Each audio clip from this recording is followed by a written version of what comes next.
12 जून को हुए विमान हादसे की ये तस्वीरें आप देख ही रहे हैं। जिस तरीके से इन तस्वीरों को लेकर पूरा देश चर्चा कर रहा था कि विमान हादसा इतना जोरदार था कि कई किलोमीटर तक इसके धमाके की आवाज़ और कई मीटर तक इसके प्लेन का मलबा उड़ता नजर आया था।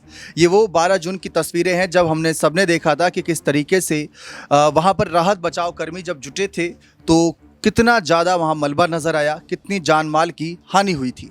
लेकिन इन तस्वीरों को दिखाने का कारण ये है कि अगर आप देखें तो आप पाएंगे कि जिस बिल्डिंग से प्लेन टकराया था उस बिल्डिंग की हालत क्या है और उस बिल्डिंग के आसपास की अगर आप ज़मीन देखेंगे तो वह भी काफ़ी मजबूत नज़र आ रही है, यानी कंक्रीट की नज़र आ रही, ना कि मिट्टी, ढीली मिट्टी की। खासकर अगर आप देखें तो नीचे गिरने के बाद भी यहाँ पर किसी का बच पाना बहुत मुश्किल है, क्योंकि मलबा ही मलबा इतना नज़र आ रहा है और धमाके का जो धुआं गुबार था, आग थी, इतनी दूर तक उसकी लपटें फैली कि बच पाना किसी का भी मुश्किल था। फिर वही सवाल आता है कि रमेश एकमात्र जो बचे थे इस पूरे विमान हादसे में, उनको लेकर भी जहां चर्चा शुरू हो रही थी कि इस जोरदार धमाके के बाद जिस तरीके से रमेश का बचना एक चमत्कार माना जा रहा है, वो सचमुच चमत्कार ही है। देखिए, इस बात से हम भी इनकार नहीं कर रहे, जैसे कि अलग अलग लोगों की राय प्रतिक्रिया आ रही है।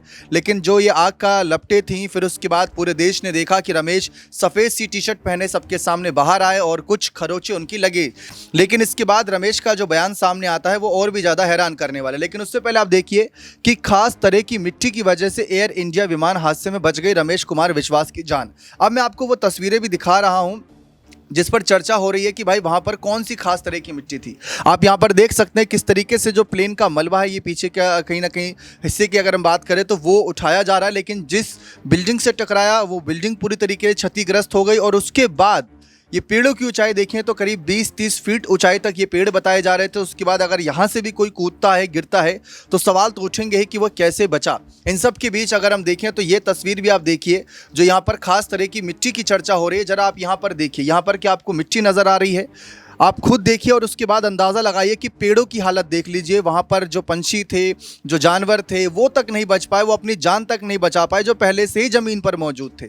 रमेश का बचना एक चमत्कार से कम नहीं बताया जा रहा। लेकिन उसके बाद सवाल यहाँ पर बहुत सारे उठ रहे हैं, क्योंकि रमेश जिस तरीके से हॉस्टल की बिल्डिंग से बाहर सामने आ रहे थे, बिल्कुल मेन गेट से बाहर आए थे, ऐसा लग रहा था कि भाई बिल्कुल ना जाने किस तरीके से वो बचे। और देखिए आप यहाँ पर तो बहुत ही सरलता पूर्वक वो चलते हुए पूरे देश के सामने आए। जो ये लोग पहले मौजूद थे वहाँ पर बचा रहे थे लोगों को, उनको नहीं पता था कि ये यात्री विमान में सवार था। अब ये सवाल सिर्फ मेरा ही नहीं था, ये सवाल एक महिला ने भी उठाया था जिनका नाम है सुचित्रा कृष्णमूर्ति। 2-3 दिन पहले इस पर चर्चा कर चुके हैं, लेकिन एक बार फिर से इसी पर एक सवाल उठता है कि पॉपुलर एक्ट्रेस और सिंगर सुचित्रा कृष्णमूर्ति ने अहमदाबाद प्लेन क्रैश के सवारी थी विश्वास कुमार रमेश पर भद्दी टिप्पणी की थी, जिसको लोगों ने भद्दी टिप्पणी कहा। उन्होंने कहा कि विश्वास क्रैश के समय प्लेन में होने का झूठा दावा कर रहे हैं, उनके खिलाफ एक्शन लिया जाना चाहिए और उन्हें पागल खाने भेजा जाना चाहिए।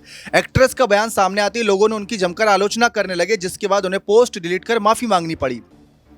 सुचित्रा ने बीते गुरुवार को अपने ऑफिशियल एक्स पर लिखा था कि तो विश्वास कुमार रमेश ने प्लेन में होने और इकलौते कहीं ना कहीं बचे होने का दावा किया, झूठ फैलाया। ये वाकई अजीब है। क्या यूके में उनके परिवार से उनके दावे की पुष्टि नहीं की गई? उनके भाई के अंतिम संस्कार का क्या, जहां उन्हें कंधा देते हुए देखा गया था? इन्हें ना सिर्फ कड़ी सजा देनी चाहिए बल्कि इन्हें कुछ समय के लिए पागल खाने भी भेज देना चाहिए। जब ये सवाल उठे थे तो सुचित्रा ने माफी भी मांगी थी।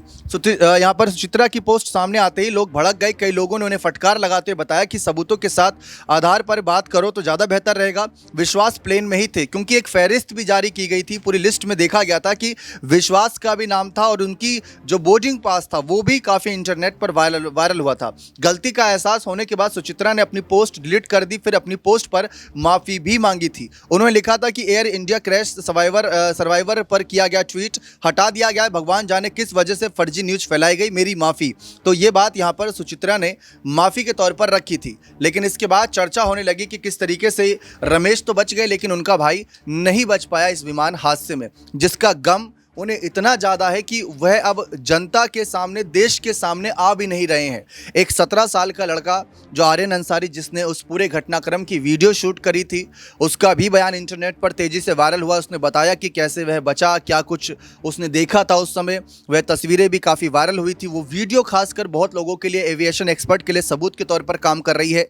लेकिन जिस तरीके से मैंने आपको तस्वीर दिखाई ढीली मिट्टी होने का दावा किया। अब प्लेन जितनी ऊंचाई पर टकराया था वहां से अगर उसका थोड़ा विंग नीचे भी आता है तो कितना नीचे आया होगा। और उसके बाद जो धमाका था इतना जोरदार था कि उससे भाग पाना, बच पाना बड़ा मुश्किल था।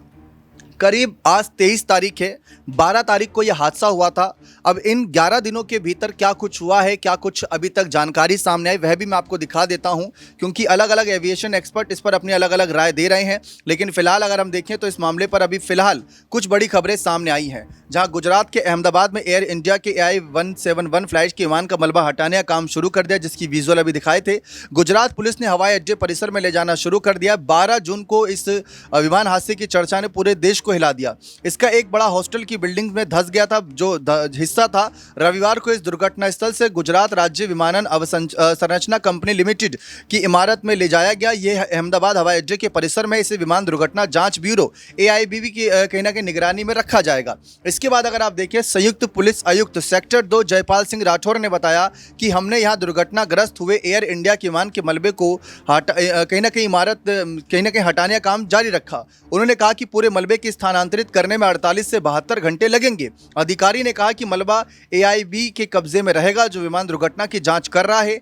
AIB के अलावा अमेरिकी राष्ट्रीय परिवहन सुरक्षा बोर्ड यानी NTSB विमान हादसा की इंटरनेशनल जांच का नेतृत्व कर रहा है। अहमदाबाद विमान हादसे में अधिकारियों के अनुसार दुर्घटना में मारे गए लोगों में से कम 247 लोगों की अब तक DNA नमूने के मिलान के माध्यम से पहचान की गई और 232 शव उनके परिवार को सौंप दिए गए हैं।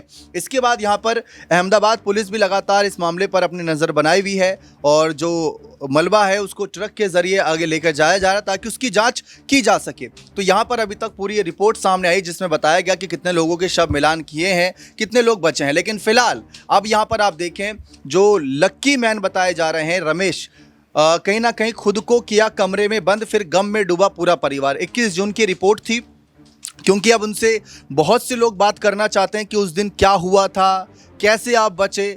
बहुत से लोगों ने वैसे उनके वो तमाम बयानात जो बड़े चैनल को इन्होंने दिए हैं वो अवश्य सुने होंगे, लेकिन फिर भी लोग उनको दोबारा सुनना चाहते हैं। लेकिन इसके बाद यहाँ पर हम देख रहे हैं कि रमेश जो है खुद को बंद कर लिए हैं, किसी के सामने वो नहीं आ रहे हैं। अब उनका कहना था कि विमान जैसे ही उड़ान भरने के कुछ मिनट बाद बीजे मेडिकल कॉलेज के हॉस्टल से टकराया, वे एक आग के गोले में बदल गया। उस भयानक मंजर में एक व्यक्ति सफ़ेद टी-शर्ट पहने हुए लैपटॉप से बाहर निकलता है। ये थे विश्वास कुमार रमेश। सीट नंबर 11 है। विश्वास इकलौते यात्री थे जो इस दुर्घटना से बच सके, लेकिन फिलहाल ये चमत्कार से कम माना नहीं जा रहा है। अब देखिए, रमेश ने भी अपनी सच्चाई बताई थी कि वो कैसे बाहर निकले थे। पहले तो आप ये तस्वीर दोबारा देखिए और उसके बाद जो रमेश का बयान सामने आया था उसका अंदाज़ा लगाइए कि जो विमान के हिस्से थे, आप देख सकते हैं कैसे पूरी तरीके से क्षतिग्रस्त हो गए थे। कुछ ही सेकंड में वो धमाका हुआ था और कितना नुकसान हुआ, जान माल की हानि जो हुई वो तो अभी तक काउंटिंग लगातार जारी है। 11 दिन बाद भी इसकी एक पुख्ता रिपोर्ट अभी तक हम नहीं देख पा रहे हैं। शव अभी तक परिवारजनों को सौंपे जा रहे हैं। पेड़ आसपास के जो पंछी थे, जो जानवर थे, कुत्तों की बात कर ले, वहाँ पे जो डॉग मौजूद थे वो खुद सदमे में चले गए हैं, क्योंकि धमाका ही इतना जोरदार था। ऐसी रिपोर्ट सामने आई। बिल्डिंग में जो छात्र थे, जो ट्रेनी डॉक्टर थे, वो किस तरीके से कूदे थे वो तस्वीर भी हम पहले दिखा चुके थे आपको, या आपने देखा। अब आप ये दूसरी तस्वीर देखिए कि विमान का जो मलबा है पीछे का हिस्सा यहाँ पर आप देखें तो वो भी किस तरीके से क्रेन से उठाया जा रहा है। तो ये एक सवाल बन रहा था। लेकिन फिलहाल अब इन सब के बीच रमेश का ये बयान सामने आता है। विमान हादसे के बाद जैसे ही आग फैली, मैंने तुरंत सीट बेल्ट खोली। सौभाग्य से विमान वहीं क्रैश हुआ जहां जमीन थी। आपातकालीन दरवाजा टूटते ही मुझे एक छोटा सा छेद दिखाई दिया। मैंने अपने पैर से जोर लगाया और उस हिस्से से, जो बहुत सरकरी जगह थी, उस हिस्से से रेंग कर बाहर निकल आया। विमान में सवार बाकी जो लोग थे वो खत्म हो गए। आज भी मैं समझ नहीं पा रहा कि मैं कैसे बच पाया। तो रमेश का जो ये बचना है ये किसी चमत्कार से कम नहीं, लेकिन बहुत से लोगों के लिए ये सवाल भी उठा रहा है, क्योंकि लगातार सोशल मीडिया के ज़रिए हम रमेश के बारे में पढ़ रहे थे, जान रहे थे। तो जिस तरीके से अब खबर आई कि उन्होंने अपने आप को बंद कर लिया है, कमरे में किसी से बातचीत नहीं कर रहे हैं, वो भी एक सवाल उठा रहा है। लेकिन फिलहाल यात्रियों को लेकर भी चर्चा थी कि भाई कोई क्यों नहीं बच पाया, रमेश के बगल वाले ही क्यों नहीं बच पाए, ऐसा क्या था। तो मतलब चर्चा तो हो रही है फिलहाल, अब इसको चमत्कार कहें, क्योंकि कहा जा रहा है, देखिए अब मैं अपने दर्शकों की ही बात करूं, उनके कमेंट्स पढ़े तो मुझे अंदाज़ा हुआ, बहुत से लोगों ने कहा कि जाको राखे साइयाँ मार सके ना कोई, रमेश का बचना लिखा था, रमेश की वो कर्म थे, पुण्य कर्म, जिसकी वजह से वो बचे। लेकिन आज ये भी हकीकत है कि रमेश अगर बचे तो किस तरीके से, एक मैं आपको रिपोर्ट दिखाना चाहता हूँ, किस तरीके से उनका परिवार जो गम में डूब गया है। इसमें चर्चा थी कि भाई रमेश बचे हैं तो शायद उनको रहेगा कि भाई बच गया मैं, लेकिन घर में शोक और चमत्कार का मिला जुला माहौल है, क्योंकि उनके भाई अजय की जो है वो इस हादसे में जान गई है। अब भाई, एक भाई खो दिए हैं, एक बेटे को खो दिया परिवार ने, और दूसरा बेटा जिंदा है। तो खुशी मनाए कि गम मनाए, परिवार इसी बात को लेकर कहीं ना कहीं शोक में, और थोड़ी बहुत खुशी भी है। लेकिन रमेश को बहुत ज़्यादा गम है, रमेश ने बंद कर लिया खुद को, लोगों से दूर कर लिया है।